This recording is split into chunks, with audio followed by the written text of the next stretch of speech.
I'm Victoria Chin, 31, and I learned early that family loyalty has limits. My brother taught me that lesson repeatedly. Daniel is 4 years older, and from childhood he perfected the art of taking credit while avoiding responsibility. When our father built his property portfolio from nothing, Daniel was there for every ribbon cutting and media interview. When properties needed emergency repairs at 2 a.m., Daniel was conveniently unavailable. But our family never noticed. Daniel was charismatic, confident, and always knew exactly what to say to make our parents proud. He was the golden child who could do no wrong. Me. I was the serious daughter who asked too many questions and kept detailed records. Victoria overthinks everything, Mom would say with a dismissive wave. Daniel has vision. Our father, Thomas Chin, immigrated from Hong Kong in 1982 with a civil engineering degree and unstoppable ambition. He worked construction during the day, took English classes at night, and saved every dollar. By 1990, he'd bought his first rental property in Oakland, a rundown duplex in a neighborhood everyone said was too risky. He fixed it himself, rented it out, and used the income to buy another property. Then another. By the time I was born in 1993, he owned 4 rentals. By the time I graduated high school in 2011, he owned 7 properties across Oakland and Berkeley worth approximately $4.2 million combined. Dad was brilliant with real estate but terrible with family dynamics. He constantly compared Daniel and me, always with Daniel coming out ahead. Daniel closed a big sales deal today, he'd announce at dinner. VP by 35, mark my words. That's great, Dad. I got accepted to UC Berkeley's economics program. Berkeley's good. Daniel went to USC. Bigger network. Every achievement I earned was measured against Daniel's and found wanting. I graduated summa cum laude. Daniel had been in a fraternity and learned people skills. I got a job at a property management firm. Daniel sold medical devices and made real money. I bought my own condo at 24. Daniel leased a BMW and understood the value of liquidity. The message was clear. Daniel was the success. I was the try-hard who'd never quite measure up. But there was one thing our father valued even more than Daniel's charisma: results. And results were my specialty. In 2015, when I was 22 and working at a property management firm, Dad's rental portfolio was struggling. His property manager had retired, tenants were complaining, and several units sat vacant for months. Dad was 68, tired and losing money. "Dad, let me take over property management," I offered at Sunday dinner. "I'll do it for free until we're cash flow positive again." Daniel laughed. "Victoria, you're an entry-level analyst. Dad needs professional management." "I am a professional. This is literally my job." "Your job is filing paperwork at some small firm. Dad's portfolio is worth millions. Which is currently losing $8,000 monthly. I can fix that." Dad looked skeptical. "Victoria, Daniel's right. You're too inexperienced. Give me 3 months. If I haven't improved cash flow, you can hire someone else." Something in my voice made him pause. Maybe desperation. Maybe determination. 3 months. "But you're not family during business hours. You're an employee. Understand?" "Understood." Daniel smirked. "This should be entertaining." I spent the next 90 days working harder than I'd ever worked. I inspected every property personally, documenting every issue. I interviewed every tenant, understanding their complaints. I researched market rates, reviewed expenses, and identified inefficiencies. The previous property manager had been incompetent and possibly fraudulent. Repairs were quoted at triple the fair market rate. Maintenance requests went ignored for months. Vacant units weren't marketed properly. Financial records were a disaster. I fixed everything systematically. I fired the corrupt handyman and found reliable contractors. I implemented a digital maintenance request system. I renovated vacant units and marketed them aggressively. I raised rents on under-market units and offered lease renewals to good tenants. By month 3, all 7 properties were occupied. Monthly income increased from $22,000 to $31,500. Expenses dropped from $30,000 to $19,200. Dad's portfolio went from losing $8,000 monthly to netting $12,300. Dad reviewed my report in silence for 10 minutes. Then, "How did you do this?" I paid attention. The previous manager was stealing from you, overcharging for repairs, pocketing the difference. I documented everything. I slid him a folder. This is evidence of fraud. About $47,000 over 3 years. You could press charges. Dad's face went pale. I trusted him. I know. But trust without verification is just hope. He looked at me, really looked at me for the first time in years. Keep the job, Victoria. 15% of monthly net income as your fee. 10% is industry standard. You earned 15%. Daniel wasn't at that dinner. He was closing a big sale in San Diego, or so he said. For the next 6 years I managed Dad's properties while working my day job. It was exhausting. I'd work 9 to 5 at the property management firm, then handle Dad's properties nights and weekends. But I loved it. I loved solving problems, improving properties, building relationships with good tenants. And I kept meticulous records. Every repair, every expense, every conversation. Documentation was my religion. Dad noticed. Slowly, grudgingly, he started asking my opinion on things beyond the rentals. Investment strategies.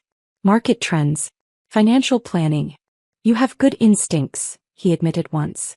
Better than I expected. It was the closest thing to praise I'd ever received from him. In 2019, Dad's health started declining.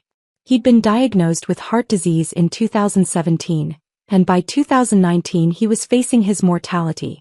He started talking about estate planning, succession, legacy. Daniel suddenly became very interested in the rental properties. Dad, you should sell everything, he urged at a family meeting. Liquidate, split the cash between Victoria and me. Clean and simple. The properties generate $148,000 annually, I countered. That's your retirement income. We can invest the sale proceeds. Better returns, less headache. You want to invest in what exactly? Daniel smiled his practiced smile.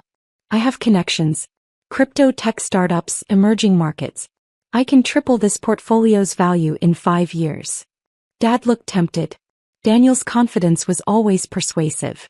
Dad, I said carefully, can I talk to you privately? In his study I laid out detailed analysis. Daniel wants you to sell income-producing assets to fund speculative investments. That's not financial planning, that's gambling with your retirement security. Daniel's done well in sales. Sales isn't investing. And Dad, I need to tell you something. I pulled out a folder. I've been tracking Daniel's financial situation. He's not doing as well as he claims. You've been spying on your brother? I've been observing. He leases that BMW, he doesn't own it. His investment properties in San Diego? He bought one condo with a high-risk loan and it's underwater. He carries about $87,000 in credit card debt based on his spending patterns. Dad's face hardened. How do you know this? Public records. Credit reports he's shown you. Things he said that don't add up. Dad, he's financially overextended and sees your properties as a bailout. That's a serious accusation. It's an observation backed by data. If you liquidate these properties and give him half, that money will be gone within 3 years. If you keep them in trust, generating income, they'll support you and Mom for life, and still pass to us eventually. Dad stared out the window for a long time. What kind of trust? An irrevocable trust with specific terms. You and Mom are income beneficiaries for life. After you're both gone, Daniel and I inherit equally, but the properties stay in trust, can't be sold without unanimous trustee approval. It protects the assets from creditors, bad decisions, and market volatility. Daniel will hate that. Daniel will hate any plan that doesn't give him immediate access to cash. But this protects everyone, including him. Dad was quiet. Then, set up a meeting with my estate attorney. Over the next 6 months we structured everything carefully. Dad's attorney, Patricia Morrison, was thorough and skeptical. Mr. Chin, irrevocable trusts are restrictive, she warned. Once assets go in, you can't take them back easily. That's the point, Dad said. I want protection. Who will be trustee? Dad looked at me. Victoria. She's proven herself. Daniel would have exploded if he'd been in that meeting. But he wasn't. He was closing another big deal in Nevada. In March 2020, right before COVID lockdowns, we transferred all 7 properties into the Thomas Chin Family Trust. an irrevocable trust with ironclad terms. Asterisk Thomas and Helen Chin were income beneficiaries for life. Asterisk I was sole trustee with complete authority over management, leasing, improvements and refinancing. Asterisk properties could not be sold without unanimous approval of all beneficiaries. Asterisk upon both parents' deaths, properties would be distributed 50-50 to Daniel and me, but would remain in trust with strict terms. Asterisk if either child attempted to force sale or dissolution, their inheritance would be redirected to charity. Patricia made sure every clause was legally bulletproof. This trust is designed to prevent exactly one scenario, she told me privately. A financially irresponsible heir liquidating family assets. You mean Daniel? I don't mean anyone specifically. I mean any heir who might make poor financial decisions. The trust also included one clause I'd specifically requested. Any heir who challenged the trust's validity or attempted to fraudulently claim ownership would forfeit their entire inheritance. Dad signed everything in March 2020. We recorded the deeds. The properties legally belonged to the trust. I was the trustee. We didn't tell Daniel immediately. COVID hit, everything got chaotic and Dad decided to wait for the right time. That was 4 years ago. During COVID, while Daniel's sales job cratered and he burned through savings, I kept the rental portfolio thriving. I negotiated with struggling tenants, implemented payment plans, and worked with local emergency assistance programs. We didn't lose a single tenant. When the market recovered, I strategically raised rents, renovated units, and increased property values. By 2024, the 7 properties were worth approximately $7.8 million, generating $196,000 annually in net income. Dad and Mom lived comfortably on that income. I continued taking my 10% management fee. Dad had insisted on reducing it from 15%, saying he wanted me to build my own wealth, not just manage his. Daniel visited twice a year, Christmas and Dad's birthday. He'd stay for dinner, ask how the properties were doing and leave. He assumed they were still in Dad's name. He assumed he'd inherit half. He assumed he could sell whenever he wanted. He assumed wrong. Dad died 6 weeks ago. Heart attack, sudden, peaceful. He was 77. Daniel flew in for the funeral wearing an expensive suit I knew he couldn't afford. He hugged Mom, posted touching tributes on Facebook, and immediately started asking about settling the estate. We should get everything appraised, he told Mom 2 days after the funeral. Start the probate process. There's no probate, I said quietly. What? Dad set up trusts years ago. Everything transfers automatically. Oh. Well, that's good. Faster distribution. Daniel smiled. When can we access the properties? There's a formal reading next week. Patricia Morrison is handling everything. Daniel rubbed his hands together. Perfect. 7 properties probably worth $7 to $8 million now. Split 2 ways, that's $3.5 to $4 million each. I can finally make some real moves. He spent the next week planning. I heard him on phone calls with yacht brokers. Saw him browsing luxury car websites. Watched him calculate how fast he could liquidate his inheritance. I said nothing. Just waited. The will reading was scheduled for last Tuesday at Patricia Morrison's office. Our whole family attended. Mom, Daniel, me, my Aunt Susan, and Uncle Robert. Patricia's conference room was elegant and somber. We sat around a mahogany table while she reviewed documents. Thomas Chen's estate planning was sophisticated and thorough, Patricia began. Most assets were placed in irrevocable trusts years before his death, which means no probate required. Daniel leaned forward eagerly. The primary asset is the Thomas Chin Family Trust, containing 7 rental properties currently valued at approximately $7.8 million. These properties generate roughly $196,000 in annual net income. So we split them, Daniel said. Victoria and I each get 3 properties, sell the 7th, split the proceeds. Simple. Patricia looked at him carefully. Mr. Chin, have you reviewed the trust documents? I figured we'd do that today. Let's just get to the distribution part. The distribution already occurred. In 2020. Daniel blinked. What? Your father transferred all 7 properties into an irrevocable trust in March 2020. He and your mother were income beneficiaries. Upon his death, your mother continues receiving income for life. Upon her death, the properties distribute to you and Victoria equally, but remain in trust with specific restrictions. What restrictions? Properties cannot be sold without unanimous approval of all beneficiaries and the trustee. The trust cannot be dissolved except under extremely limited circumstances. Any beneficiary who attempts to force sale or fraudulently claim ownership forfeits their entire inheritance. Daniel's face went red. That's insane. Who's the trustee? Patricia gestured to me. Victoria Chin has been sole trustee since 2020. The room went silent. That's impossible, Daniel whispered. Dad wouldn't. Your father made this decision after careful consideration with my guidance. Victoria has managed these properties for 9 years with excellent results. She increased net income by 164% while maintaining occupancy rates above 95%.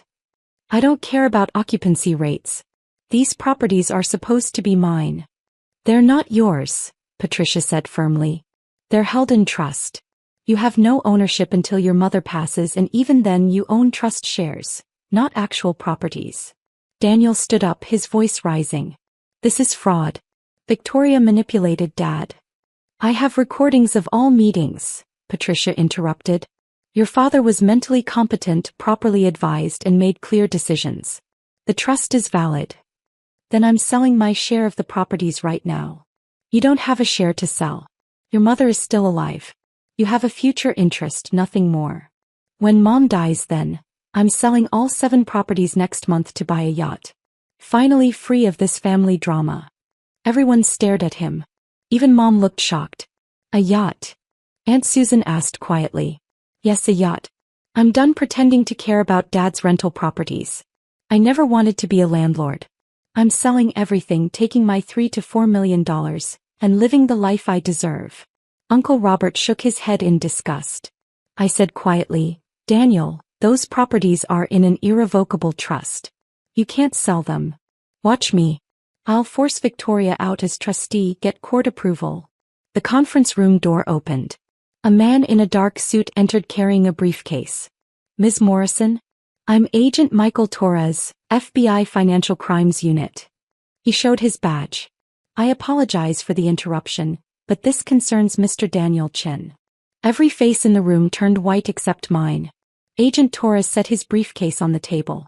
Mr. Chin, I'm here regarding irregularities in your financial disclosures related to the Thomas Chin Family Trust. What irregularities? Daniel's voice cracked. 3 months ago, you applied for a business loan using these rental properties as collateral. You claimed to own them jointly with your sister. That was a mistake. A paperwork error. You also provided falsified documentation showing yourself as co-trustee with signature authority. That's bank fraud. Agent Torres pulled out documents. Additionally, you've been telling multiple creditors you're expecting a $4 million inheritance, using that claim to extend credit lines. That's fraud by misrepresentation. Daniel's face went from red to gray. I didn't. Those were just estimates. They were lies secured by forged trust documents. Agent Torres looked at Patricia.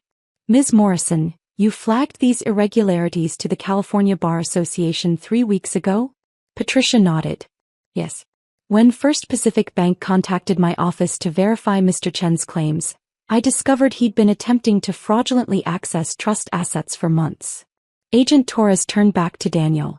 Mr. Chen, you're under investigation for bank fraud, identity theft, and attempted theft of trust assets.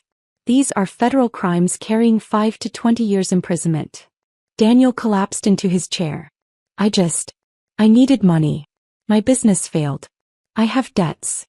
So you decided to steal from your family's trust? It was supposed to be mine. Dad promised. Your father promised nothing, Patricia said coldly. I have recordings of every meeting. Your father specifically structured this trust to prevent you from accessing these assets because he knew you'd make poor financial decisions. Victoria poisoned him against me. I did nothing, I said calmly. I showed Dad public records of your financial situation. Your debt. Your underwater condo. Your spending patterns. He made his own conclusions. You were spying on me. I was protecting family assets. Just like the trust administrator stood. Correct. Ms. Chin is the sole trustee with complete authority over all trust assets, all management decisions and all distributions. No other family member has any legal claim or access. Daniel screamed, "That's impossible. Dad wouldn't do this to me." Agent Torres cleared his throat. "Mr. Chin, you need to come with me. We have additional questions about the forged documents you submitted to 3 different banks." "I want a lawyer." "That's your right. But understand we have paper trails. Email records showing you researching trust fraud. Communications with a document forger in Nevada. Bank applications with falsified signatures." Agent Torres gestured to the door. "We can do this here or at the federal building." Daniel looked at Mom desperately. "Mom, tell them this is a mistake." Mom's face was stone. "Daniel, did you forge trust documents?" I needed to show the banks." "Did you try to steal from your father's trust?" Silence. "Get out," Mom whispered. "Just, get out." Daniel stood shakily. Agent Torres guided him toward the door, reciting Miranda rights. The door closed. The conference room was silent except for Mom's quiet crying. Patricia spoke carefully. "Mrs. Chin, I need to explain the trust provisions moving forward. Victoria remains sole trustee. You continue receiving monthly distributions. The trust protections ensure the properties cannot be accessed by anyone, including Daniel's creditors if he's convicted." "Will he go to prison?" Aunt Susan asked. "Possibly. The federal investigation documents that arrived today show extensive fraud, at least $180,000 in credit obtained through false claims about trust assets." "That's serious." Uncle Robert put his arm around Mom. "Helen, I'm so sorry." Mom looked at me through tears. "Did you know about this?" "I knew Daniel was financially struggling. I didn't know he was committing fraud." I paused. "But I knew Dad structured the trust this way for a reason. Daniel just proved Dad was right." "Your father was protecting all of us," Patricia added, "including Daniel, from himself." Over the next hour, Patricia walked us through everything. The trust terms. My authority as trustee. Mom's lifetime income rights. The inheritance provisions that would transfer trust shares to me automatically when Mom passed, since Daniel would almost certainly be disqualified by his criminal conduct. "Victoria, you now control a $7.8 million trust that generates $196,000 annually," Patricia explained. "Your management fee plus your future inheritance means you're looking at significant wealth." "I don't want the inheritance this way." "I know. But your father planned for this scenario. He knew Daniel might self-destruct." Patricia slid a sealed envelope across the table. "He left you a letter.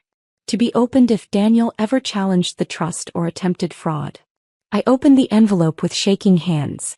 "Victoria, if you're reading this, Daniel did something stupid. I'm sorry, but I'm not surprised. I love your brother. But I'm not blind.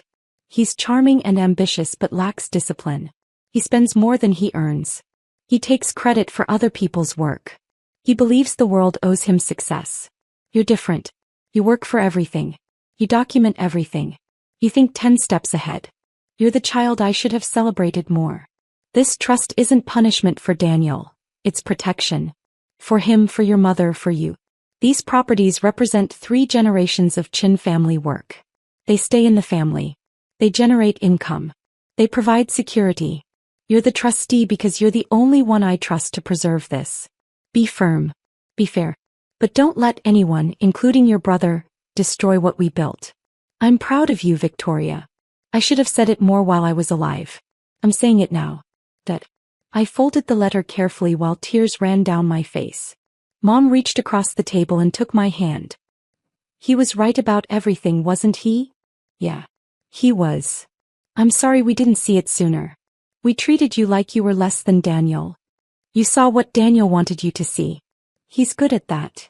And you were good at being invisible while doing all the actual work." I smiled through tears. "That's accurate." Aunt Susan spoke up. "Victoria, what happens now? With the properties?" "I keep managing them. Mom keeps receiving income. When she eventually passes, hopefully many years from now, I inherit the trust assets since Daniel will likely be disqualified by his criminal conduct. That's a lot of responsibility. It's what I've been doing for 9 years. Just now it's official. Patricia interjected. Victoria, there's one more thing. Your father left personal assets outside the trust. About $340,000 in savings and investment accounts. His will splits that equally between you and Daniel, but given the circumstances. Give Daniel his half, I said immediately. Everyone stared at me. Victoria, he tried to steal from the trust. Uncle Robert started. And he'll be prosecuted for that. But Dad's will says split equally. I'm not changing his wishes out of spite. I looked at Patricia. Daniel's half goes to him. If he's convicted, it'll probably go to his legal defense or restitution. But it's his inheritance under the will. Patricia nodded slowly. That's remarkably gracious. It's what Dad wanted. I'm executing his wishes, not mine. Mom squeezed my hand. You're a better person than any of us deserve. I'm just someone who pays attention and follows through. Dad taught me that, even if he didn't realize he was teaching me. The meeting wrapped up an hour later. As we were leaving, my phone buzzed. Text from Daniel. I'm sorry. I screwed up everything. I know you won't forgive me. I just wanted you to know I'm sorry. I stared at the message for a long moment. Then typed. I hope you get help. Not just legal help, real help. For whatever made you think fraud was the answer. 3 dots appeared, then disappeared. No response came. That was 6 weeks ago. Daniel was formally charged with bank fraud, identity theft, and falsifying legal documents. 3 felony counts. His trial is scheduled for next spring. His attorney is negotiating a plea deal. Probably 3 to 5 years in federal prison. His wife filed for divorce 3 weeks ago. She's claiming she knew nothing about the fraud. Whether that's true, I don't know. Mom moved in with Aunt Susan. She couldn't stay in the house where Dad died, surrounded by memories of both losses. Her husband and her son's betrayal. I continue managing the trust properties. I raised rents appropriately, refinanced 2 properties at better rates, and started a capital improvement fund. The portfolio now generates $208,000 annually. Mom receives her distributions every month. She uses the money to volunteer at a community center and take art classes. She calls me every Sunday. We talk about her week, my work, everything except Daniel. That wound is too fresh. Last week, I received a letter from federal prison in Nevada where Daniel is being held pending trial. His handwriting was shaky. Victoria, I'm writing from a place I never thought I'd be. I have a lot of time to think here. Too much time. You were right about everything. I was financially irresponsible. I lived beyond my means. I lied to everyone, including myself. When Dad died, I saw dollar signs instead of loss. I saw properties I could liquidate instead of legacy I should preserve. I forged those documents because I convinced myself I deserved that money. I'd watched you work for years while I coasted. I resented that you were trustee. I resented that Dad trusted you more. But he was right to trust you. You earned it through 9 years of work I never saw because I wasn't paying attention. I don't expect forgiveness. I expect prison. But I wanted you to know. I'm glad Dad protected those properties from me. I would have destroyed everything. You're the better child. The better person. I'm sorry I never admitted that when it mattered. Daniel. I read the letter 3 times. Then I wrote back. Daniel. I'm not the better child. I'm the child who focused on work instead of relationships. I'm the child who documented everything instead of trusting people. We both have flaws. Mine just didn't lead to federal crimes. Dad loved us both. He just loved us differently. He gave you freedom because you're charming and confident. He gave me responsibility because I'm careful and thorough. Neither is better, they're just different. I hope prison gives you time to figure out who you want to be. Not who you think you should be, but who you actually are. Maybe that person is better than either of us expect. When you get out, if you want to learn property management, the real work, not just the ownership part, I'll teach you. Not because family obligates me, but because everyone deserves a second chance. Just understand, that offer comes with expectations. Real work. Real hours. Real accountability. No shortcuts. No charm. No manipulation. If you're willing to build something real instead of performing success, I'll help you. But that's your choice to make. Victoria. I mailed the letter yesterday. I don't know if he'll respond. But I meant every word. Because Dad's trust wasn't just about protecting properties. It was about protecting family, even from themselves. Daniel tried to sell 7 rental properties that weren't his to buy a yacht he couldn't afford to impress people who didn't matter. Instead, he lost everything that did matter: freedom, family, future. I control a $7.8 million trust that generates $208,000 annually.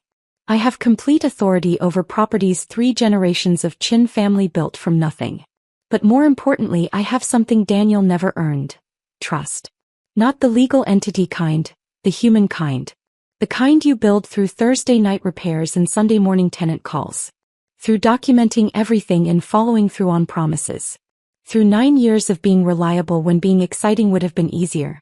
My phone buzzes. Property emergency. Burst pipe in the Oakland duplex. I grab my keys, my tools, and my documentation binder. Because trusts aren't just legal documents. They're promises. And promises require work. Daniel wanted the yacht and the lifestyle and the freedom from family drama. I have 7 rental properties, dozens of tenant relationships, and the satisfaction of preserving something that matters. I know which life I'd choose. Every single time. Even on nights when pipes burst at 11 p.m. Especially then. Because that's when real trustees show up. And real legacies are maintained.